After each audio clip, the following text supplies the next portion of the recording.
Olá a todos, sejam bem-vindos ao De Olho no Mercado. Hoje é terça-feira, 26 de julho de 2022. Lembrando que os estudos apresentados não se configuram como recomendações de investimento, mas têm caráter educacional. Tá? A gente começa a nossa análise pelo Ibovespa à vista, né? Que é o principal índice da Bolsa Brasileira. Né? A gente sabe que o índice Ibovespa ele serve como um termômetro, né, sobre a Bolsa Brasileira. Né? Ele se trata de uma carteira, né, que é composta pelas principais ações, né, pelas ações das maiores e melhores empresas listadas na Bolsa de Valores do Brasil.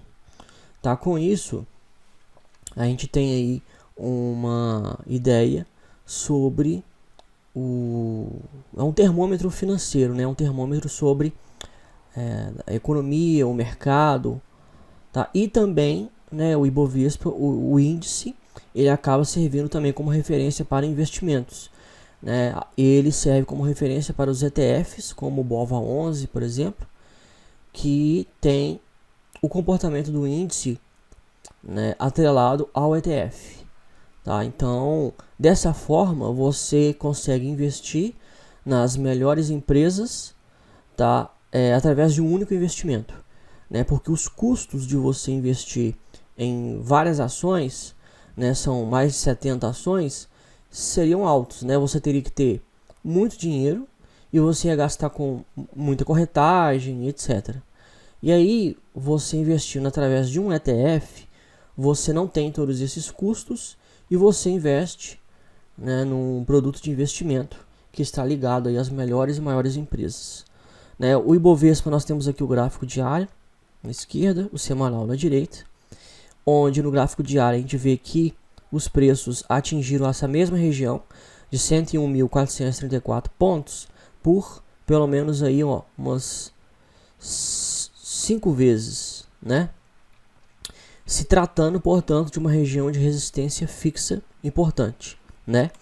A região de resistência fixa é onde o mercado decide que os preços estão caros e os preços eles param de subir, né? Eles fazem um movimento de alta, né? O mercado entende que está caro, porque graficamente não há nenhuma barreira aqui, mas o mercado entende que está caro e aí começa a vender, tá? As resistências dinâmicas são as médias móveis. E aí nós temos aqui no gráfico semanal à direita, né, as médias de 200 períodos aqui em cima e a média de 20 períodos do gráfico semanal do Ibovespa.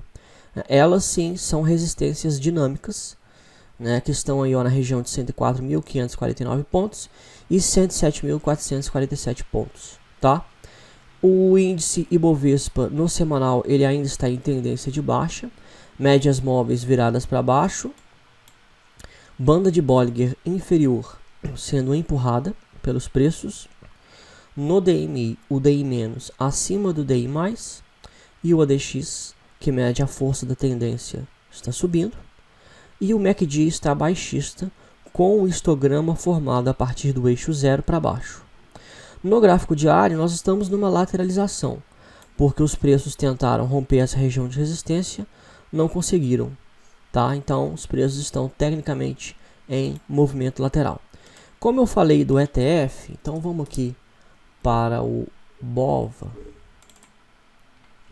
para mostrar para vocês, ó, que nós temos aí um alvo de Fibonacci em R$ 88,83.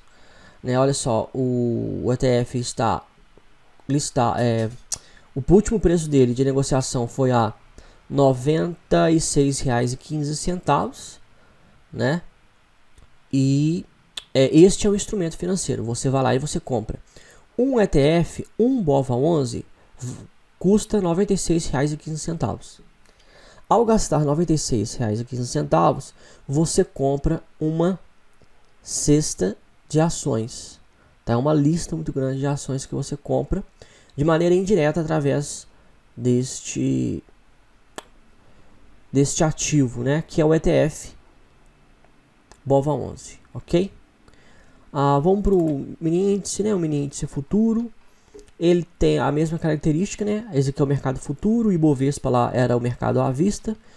É praticamente a mesma coisa. Lá no à vista, aqui no semanal, ele chegou a romper acima da média de 8. Aqui no semanal do futuro, não rompeu não. Então nós temos aqui, ó, além das médias de 20 e de 200, nós temos a média de 8 também, que serve como uma resistência, uma barreira para os preços, tá? Para quem não sabe o que é resistência, é uma barreira para os preços. No meu curso, Fundamentos de Análise Técnica, eu falo a respeito.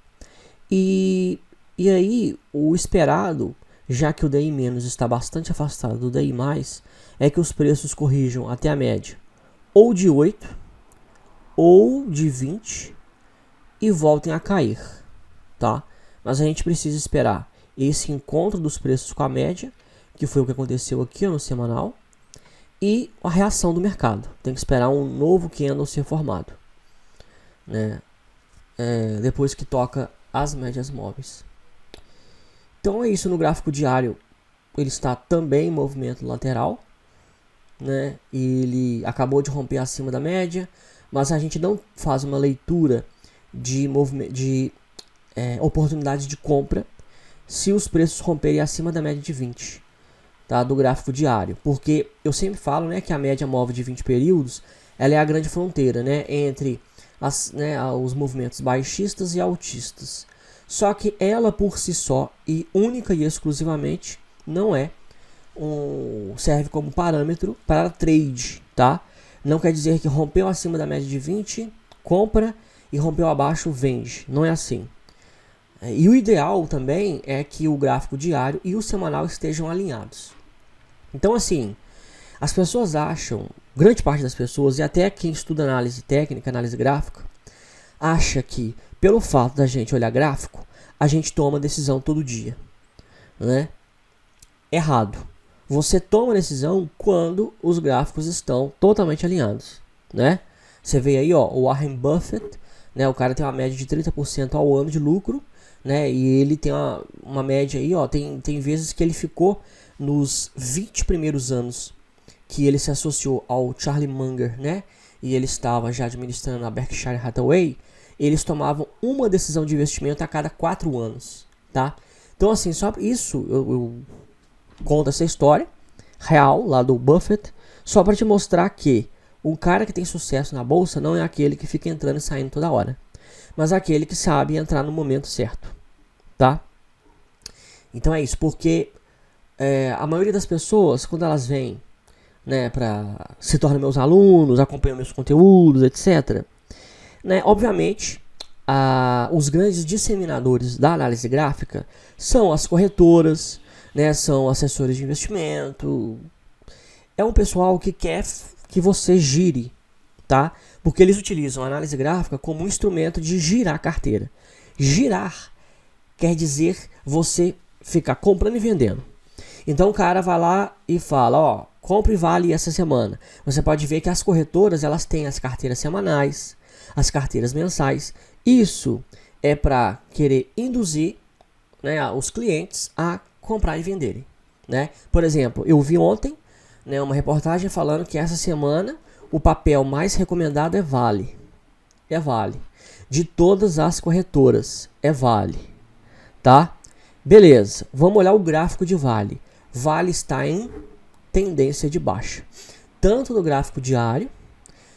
Olha só, vamos parar aqui. Eu estou mostrando o gráfico diário. Olha o DMI de Vale. Olha aqui, ó, o índice.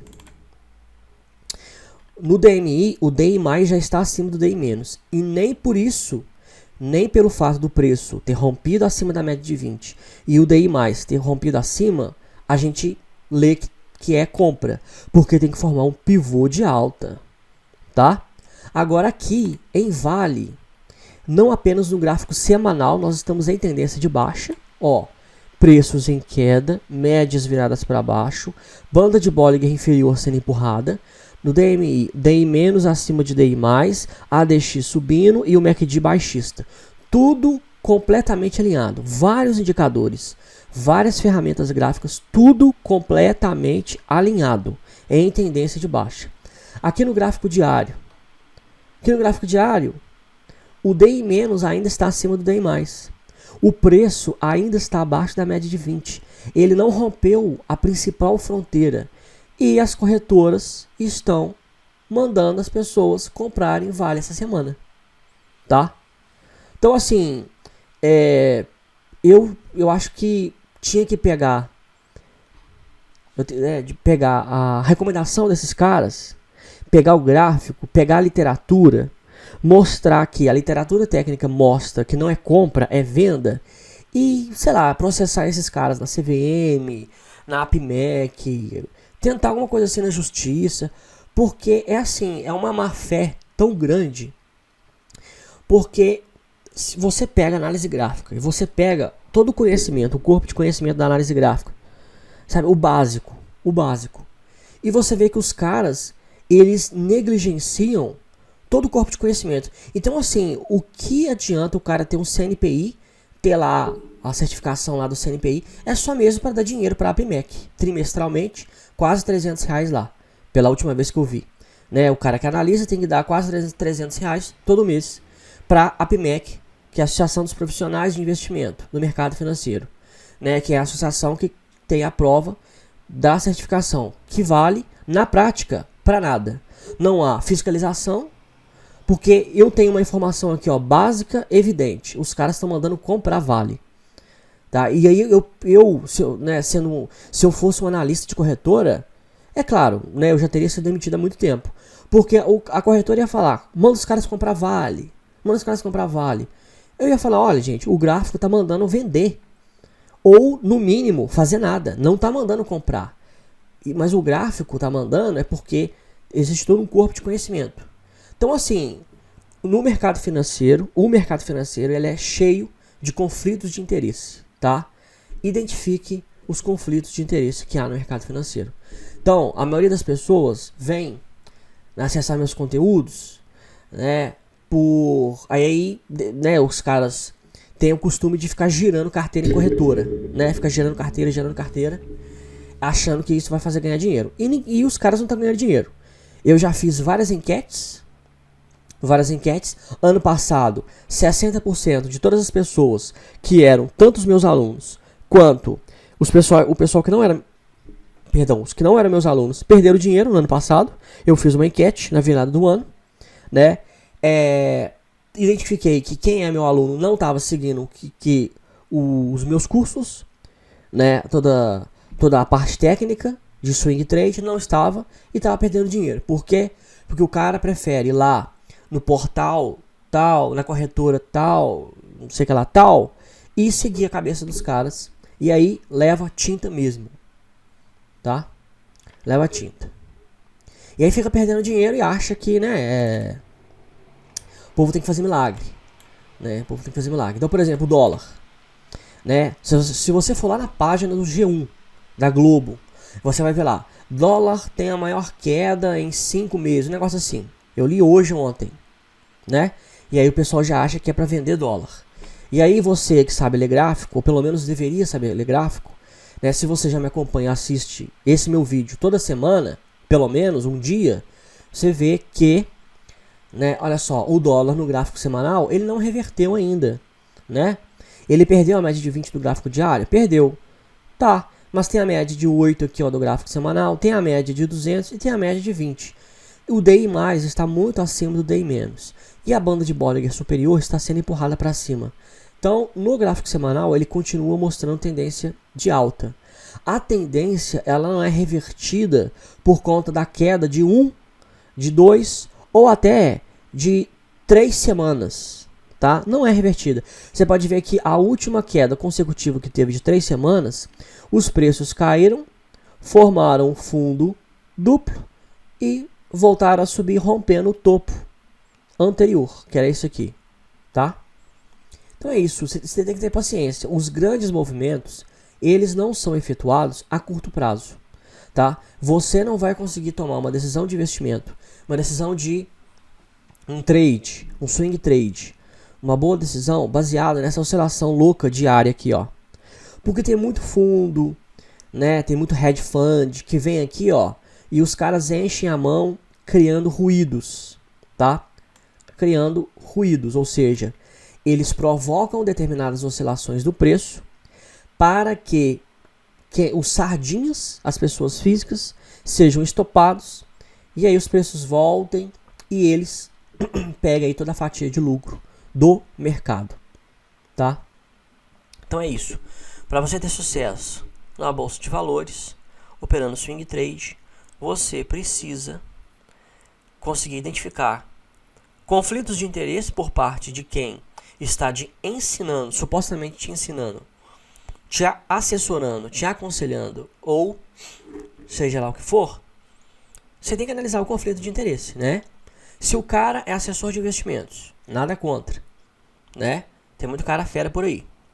Mas o cara ele só ganha dinheiro se você comprar ou vender. Uma ação, dólar, índice, só se você comprar ou vender. Ele não ganha dinheiro em outra ocasião. Então o que ele vai fazer? Ele vai te incentivar a ficar comprando e vendendo. Porque ele precisa pagar as contas dele. Entendeu? As pessoas... É o seguinte, o mercado ele é estruturado de uma forma, e aí essa forma que o mercado é estruturado gera essas questões, né? E aí as pessoas acham que os assessores que são, né, os grandes demônios da bolsa. Não, o sistema financeiro nacional, a regulamentação da CVM, né, de certificações, das profissões do mercado financeiro, etc., são estruturados dessa forma. Então, assim, os caras vão buscar, cada um tá buscando o seu ganha-pão, tá? Mas aí isso não é, né? Isso não é explicado para as pessoas físicas, né? A gente olhou o Vale, vamos olhar Petrobras. Petrobras que está em movimento de alta, mas que também não decide nada. Né? Nós temos um topo aqui, ó, na região de 31,94. O DI+, acabou de virar acima do DI-, mas o ADX do gráfico semanal está em 19. Nós sabemos que o ADX mede a força da tendência, então não há volume comprador suficiente em Petrobras que indique que os preços vão entrar no movimento de alta forte. Ponto final, tá? E aí, para fechar, vamos ver aqui, ó, as ações que mais subiram e mais caíram. Hoje o mercado foi um certo marasmo, porque IFCM3, a ação que mais caiu 8%, 8,24%. Né? E a ação que mais subiu foi SEAB3, subiu 5,45%. Né? Geralmente há uma discrepância muito grande. Né? Quando o mercado está em queda, o Ibovespa caiu, geralmente os papéis que mais caíram, eles caíram mais do que aqueles que mais subiram, né? Porque a bolsa como um todo, ela cai mais do que sobe. Mas hoje foi um certo marasmo. SEAB3 subiu, mas é aquela. Eu não gosto de olhar somente o gráfico diário. Ele está aqui, ó, tentando romper aqui esse topo anterior, mas no gráfico semanal está em tendência de baixa. Show 3 em movimento lateral, ainda em tendência de baixa. ENAT 3 rompeu acima da média de 20 do gráfico diário. No semanal ainda está em tendência de baixa. Esses foram os 3 papéis que mais subiram. E os 3 papéis que mais caíram foram IFCM3, que parece que está retomando um movimento de queda. Mas a gente sempre espera um novo pivô de baixa. Eu explico sobre isso no meu curso Fundamentos de Análise Técnica. Coal3 está retomando o movimento de queda. E MEAL3 está retomando também o movimento de queda, mas ainda não tem pivô de baixa do gráfico diário. Então é isso. Esses foram os estudos de hoje, tá? Espero aí que tenha, né, falado aí ao menos meia dúzia de palavras importantes para vocês. Um grande abraço. Qualquer dúvida aí, ó, só fazer pergunta nos comentários. E se Deus quiser, até a próxima.